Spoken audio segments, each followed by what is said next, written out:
a record-setting pace for listings on the Toronto Real Estate Board, and terminations are more than double than we've ever seen before. What does this mean? Well, buyers, and sellers are not in alignment. And my friends, first-time homebuyers have way more options than you think. All this and more with our good friend and mortgage broker, Mr. Dion Beg, right after this.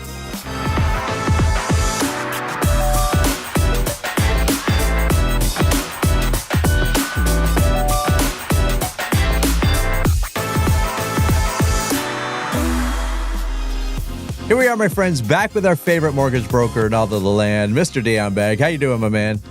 I'm well, Gary. It's been a busy week, helping lots of first-time buyers. So excited to talk about that with you today. Good stuff. Good stuff. We got, as Dion just said, first-time home buyers. Yes, that's been a theme over the last couple of videos, and we're going to dive deeper into some of that moving forward. But there's a few highlights that we're going to touch on today to help our first-time home buyers, and perhaps to open some doors for, and maybe open those doors to more questions down the road. But Dion, there's a few things going on in our market that keep coming up in the headlines, and one in particular is pre-construction, whether it's condos or whether it's, resale homes. And there's a lot of talk about homes just not selling. I don't know if you're kind of seeing that from some of your clients, but perhaps you are. Yeah, I know that, I'm in a couple of situations where clients have come to me after the fact, where they've actually gone and purchased a property, and then they've tried to sell their existing family home, and it hasn't sold. So yeah, unfortunately, there's those situations out there right now. Yeah, there's lots of stuff. I'm going to bring up a stat on the video here from one of our agents, Matt Gizzy, and shout out to him for putting in the research. And it'll look like a lot of info, but let me just highlight. That looks like a bowl of spaghetti. So I like seeing stuff, but here's what Matt's saying is, and these are trends over the last several years of how many terminations we're seeing on the Toronto Real Estate Board. And what I can tell you is in our typical month of May, if we just looked at May for the last 7 or 8 years, what is the amount of terminations?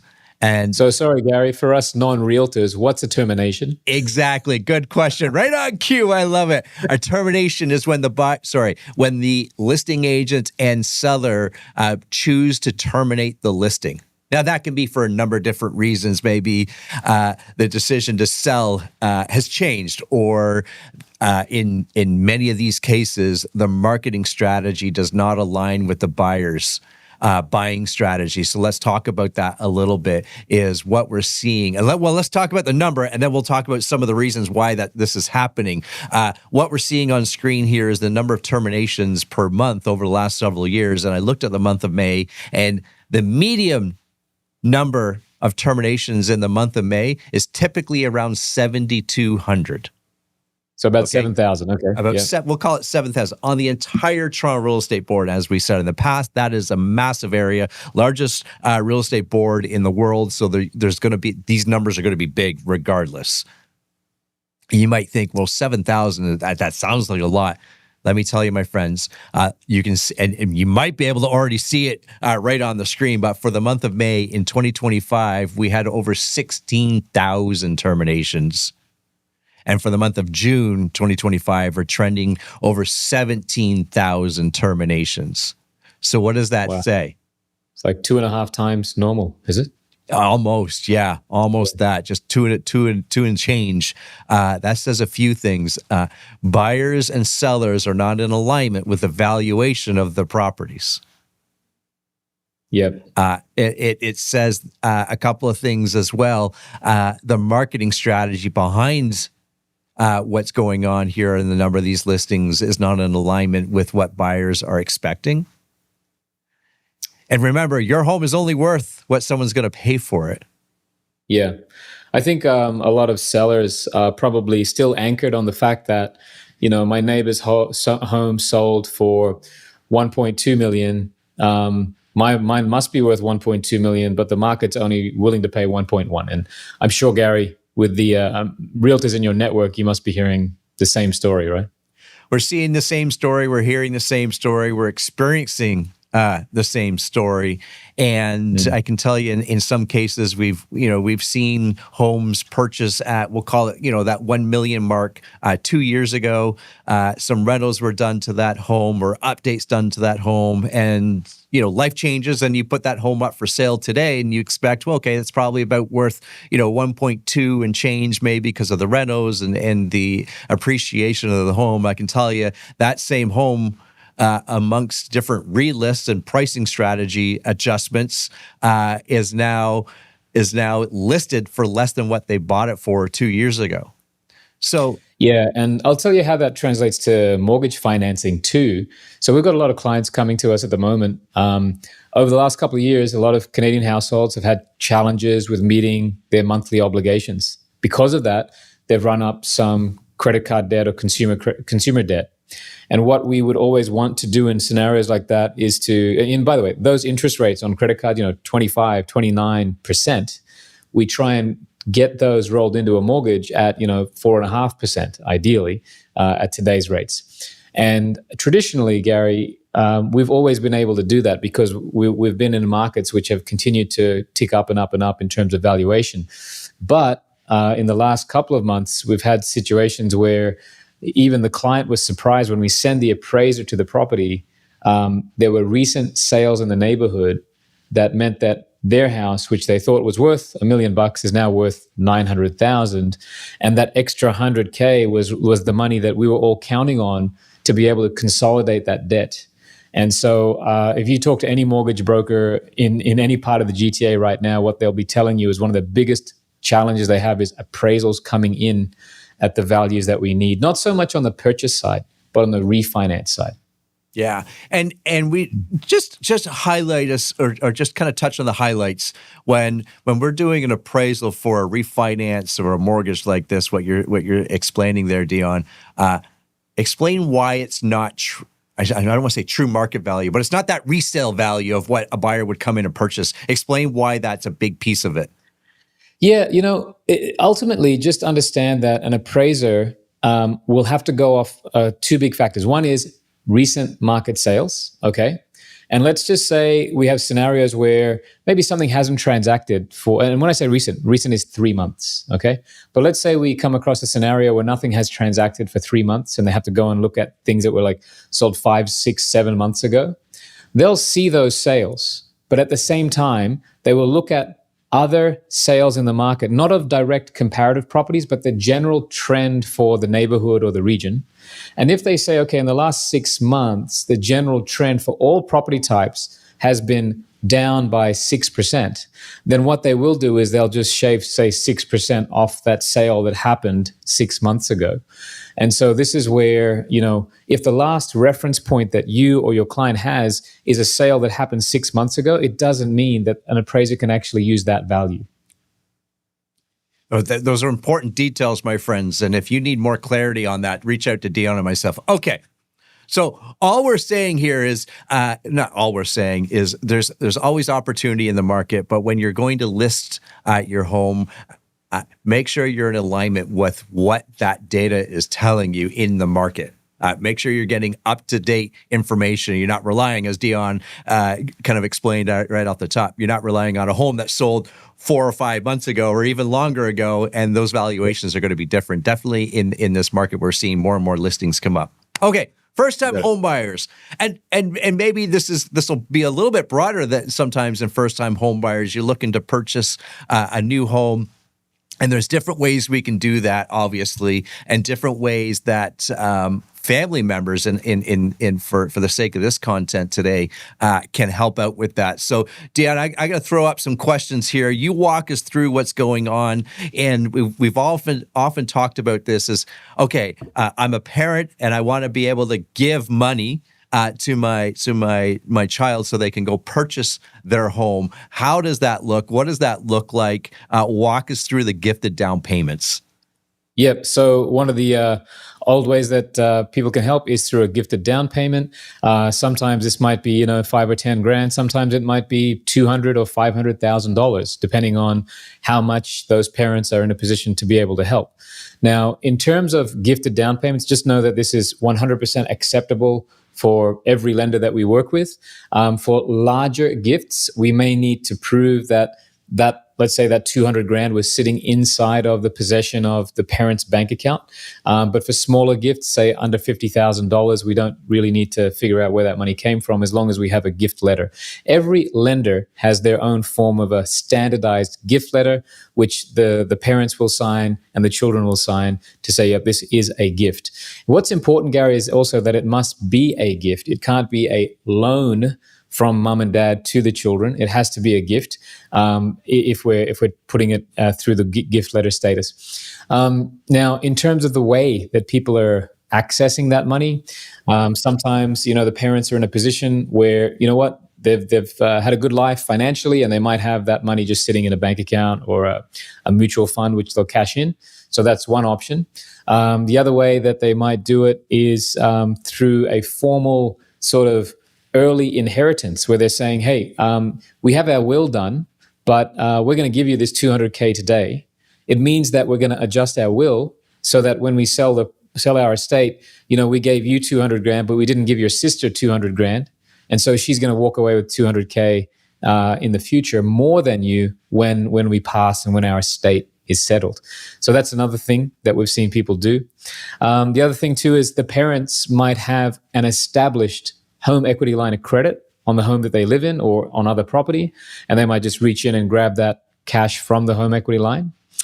Sometimes we actually refinance the parents. The parents say, you know what, we don't have a mortgage, but we're willing to take on a mortgage on our house and service that mortgage ourselves and gift that 100 or 200 to our children. And we've facilitated those types of loans as well. And as we've discussed more recently, Gary, we're seeing reverse mortgages used a lot for that exact same scenario where, yes, we'll go and get a mortgage on the parents' house, but they don't want a monthly associated payment with that mortgage. So they'll get the 200K, but they'll get it as a reverse mortgage, which doesn't have any monthly payments. So, yeah, there's a bunch of ways in which we're helping people access that down payment from parents. Excellent. And the gifted down payment is important because, and as you said, and I want to highlight again, it needs to be gifted because when you go and qualify for that mortgage, you have to prove where that money came from in a sense. And that's why it's important that it's all documented, my friends. It's all documented. Okay. We've seen this and we've heard about this in the past too, is co-signing on the mortgage. What does that look like? And you touched on it briefly there in a sense. And sometimes we need, when we go purchase a home, and sometimes it's just one of the purchasers, sometimes it's two, and in this case, it might be more. Yeah, okay. I'll actually go with an example. As of just yesterday, I spoke to a young couple. Combined, they make $100,000. Together, they qualify for a mortgage of around $450,000, okay? Now, in talking with them, they explained that they could afford a monthly payment of around $2,500 a month, which sort of puts them in that range of, say, the $450,000, $500K purchase price. But they were hoping for a better, bigger property that would suit their needs as a family or future family, right? So when we spoke about things, we talked about this idea of, say, buying a duplex. And again, you and I have spoken about this before, but a duplex would cost them a lot more. It would cost them $800,000, so a lot more than the $450,000 that they would qualify for. But that duplex would bring in rental income from the basement unit, and they would live upstairs in a property that would be superior to the property they would buy for $450,000. Okay, now the thing is, they could afford that payment because of that rental income that the property would bring, but they would not qualify for that mortgage of $800,000 by themselves. So the conversation we had last night was, okay, well, if we were to add one parent who makes good income, then what will happen there is that income will be added to the application that we put forward to the lender. And now what was limited to a purchase of $450,000 now allows them to go and purchase for that $800,000 number, buy the superior property with, in fact, better, which will result in a net lower monthly mortgage payment, because of the rent that that basement apartment would bring in. So the addition of a co-signer allows us to use their income to boost your purchase price to a higher number. But we would never do that unless we knew that you could afford the associated monthly payment, because your mom and dad aren't the ones making the payment. It's you who is going to be making that payment. Excellent. Okay. So we have gifted down payment. We got co-signing on the mortgage. You know, actually, before we move on, Gary, regarding co-signer, there's a couple of points I want to say here that a lot of people misunderstand. So on the co-signing front, people ask me this question: hey, Dion, my parents have a mortgage, so they probably can't help me get a mortgage. Okay. This is a very common question that I get asked. And 9 times out of 10, even if parents do have a mortgage, they are still able to help. Okay. And put simply, let's just say that the parents are able to qualify for a mortgage of $500,000. Their own mortgage on their own house is $200,000. Okay. What does that mean? It still means that they've got capacity of $300,000, which they could then, add to your application. So just because your parents have a mortgage, it doesn't mean that they're not able to help you. In most cases, they will be able to help you. Okay. The other question I get, Gary, is, hey, Dion, my parents are on pension, right? They're retired. They don't make a lot of money. Yeah, they own their own house, but, they're on government pension, and I don't think they'll be able to help. Okay. Again, I have to say to our prospective clients here, in fact, your parents can help. Even if their household income on paper is $30,000 a year, which was the case in one of my recent files, that $30,000 allowed an extra $120,000 mortgage qualifying for our first-time home buyer. So again, because your parents are on pension, does not mean that they can't help. In most cases, they can. Yeah, that's good clarity. That's excellent clarity. Okay, we talked about gifted down payment and now co-signing on the mortgage. Is there a place in a world where we can do both? Yes, and this happens quite a lot, right? So we've got parents who are just ready to help in any which way in order to get their children into the property market. And so, what they might do is they might gift $100,000, right? And at the same time, they might also co-sign. And so we've got more down payment. By the way, that extra down payment often gets us to the point where we do not need to take on lender's mortgage insurance, which means that we might save anywhere from $10,000 to $30,000 to $40,000 in mortgage insurance premium, right? So that's the benefit of that gift. And then, secondary to that, if the parents are able and willing to lend their income to the file, then yes, we can actually combine the gift and the co-signing onto one file to strengthen that file. Yeah, no, that's an excellent point. And I know how many times regardless of where we're buying, you might be working with a buyer that has 17 or 18% down payment, and it's at that point that's when you really want to figure out how can you generate that extra few points to get to that 20%, where typically there's no no CMHC insurance or that type of thing, right? Like that's where you really want to have that conversation. Yeah, and you know what? Sometimes when I speak to clients, they're like, "Oh, I really don't want my help from my parents, right? I really don't want the down payment gift. I'm independent. I want to be independent. I'm a grown person. I don't want to lean on my parents." And then when I explain to them, listen, here's your choice. You are either going to get an insured mortgage where ultimately you're going to borrow an extra 20 grand, which goes to an insurance company, or you borrow a little bit of money from your parents, and the money that you would have otherwise sent to the insurance company, you could potentially, work it out with your parents in some way. So I would much rather that outcome be the case than people throwing money at insurance for which they'll never see a return.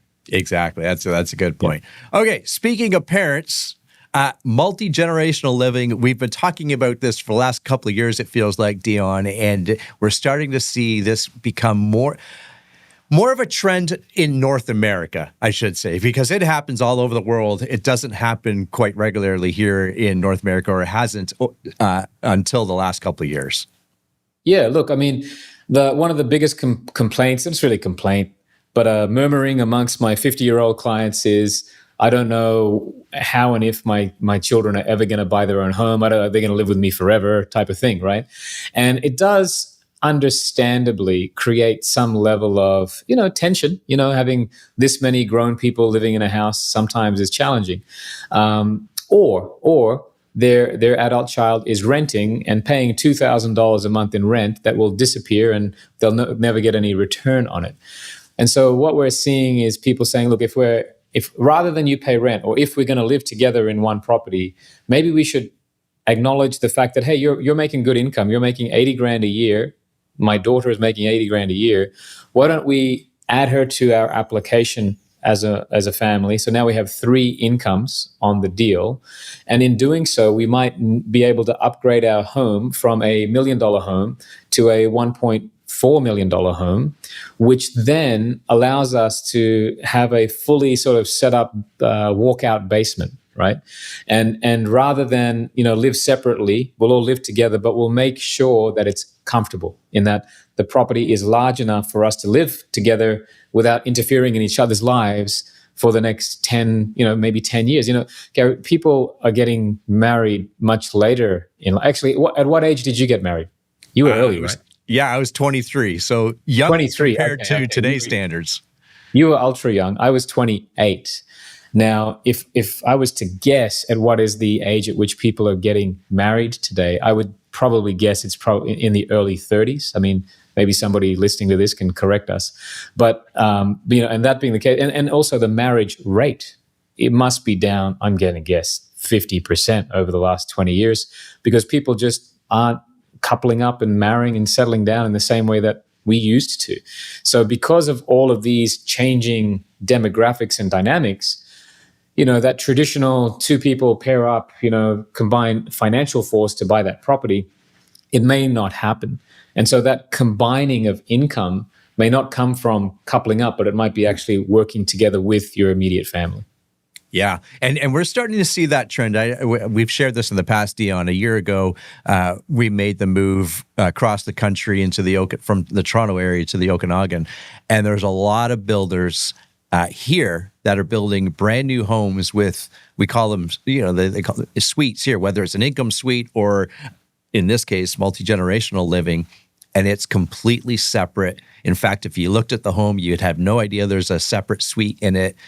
Obviously, the own entrance, everything. We're just starting to hear murmurs of builders doing that around the GTA, and Dion and I have both talked about this in the past. That's going to become a bigger trend. And in fact, the home that we purchased doesn't have a secondary suite or a suite. However, with some slight modifications, renos, I love renos, it can easily be put in. And we're starting to see, I'm in my early 50s, we're starting to see that type of home buyer purchase homes specifically for that, because they're thinking ahead. Okay, yep. Last one here, Dion. Helping kids buy a rental property. You and I have both done this for many, many reasons. Let me just set this up a little bit, because many, many people can't afford where they want to live, like downtown Toronto, or the whatever district that they happen to be in. They can't afford a property there, but they have, as you mentioned, great income, so we can help them purchase in the suburban areas where there's good income potential, and of course the values, the home prices are much more attainable there. Fill in the gaps on that one, Dion. Yep. So again, let's just say, I'll give you an example. Let's say the child is living downtown in a condo because that location suits their lifestyle, close to work, close to friends. That's where they want to be, and they're happy renting. But they don't necessarily want to buy a condominium. Let's say the parents live in the outer GTA. Let's say the parents live in Markham, okay, and they're very happy where they are. But they're a little concerned about the fact that, look, my child's making good income, but they haven't yet got their first step into the property ladder, right? And so what we've seen is, those parents in Markham coupling up with their child who's renting downtown in Toronto and saying, hey, let's go buy a rental property in Niagara. Let's go buy a rental property in Oshawa. And they might do that together with their child, right? So maybe 3 people are named on title, and they would all benefit from the potential growth on that asset over the next 10 years. And, what that does, it gives options to that child in 10 years from now, meaning, the child's lived the life they want to live. They've lived in a location, close to work, close to friends, but at the same time, they've been building equity through ownership of a piece of real estate that's not necessarily where they live. That's it. That's it. I mean, it is a great way to take advantage of, as you said, the income that you're currently earning and put that to work into a rental property. My friends, there's lots of great opportunity in the GTA area, or right across Canada, wherever you happen to be, and reach out to Dion or myself, and we'll make sure that you're getting the answers that to the questions that you may have, because there's just simply having these conversations, Dion, it opens up opportunity, doesn't it? Oh yeah, and oftentimes we ask the question of the client and they've never had the conversation with the family members, or they were scared on how to approach that conversation with the family member. And they're the types of conversations that we are often in, on that Zoom call with mom and dad and grandma and granddaughter, everybody all together, and we just talk things through. So yeah, always happy to help if those conversations need to be sort of facilitated. Exactly. And you being in the previous job life, being a financial advisor, even talking to parents about their kids that are in their late teens, or it doesn't really matter their age, and just having them even start to save monthly, and what that looks like. And as you said, if people are choosing to get married much later in life, into their 30s, 10, 12, 15 years of $100 a month into your first-time homebuyers type tax-free savings account it can change people's lives in a sense, because they haven't thought about that simple step, right? Actually, you bring up a good point, because just recently I had a situation where we had an adult child in his 20s living with his parents, and his parents had been charging him rent at, I don't know, $1,000 a month or something like that for the last several years. They didn't tell him this, but what they had been doing was they'd been saving that $1,000 a month in a separate account to give back to him when he was ready to buy, right? And so it was a surprise for him, but what they had been simultaneously doing was setting up the discipline to set aside a certain portion of income to cover shelter cost. So that transition from living with parents to living by yourself was an easier transition for him. Yeah, I love stuff like that. Okay, my friend, how do people get a hold of you? Yeah, you can reach us at kangamortgage.ca or Instagram at Dion Beg. There you have it, my friends. That's Dion Beg. Of course, I'm Gary McGowan. We'll see everybody in the next episode. Goodbye for now.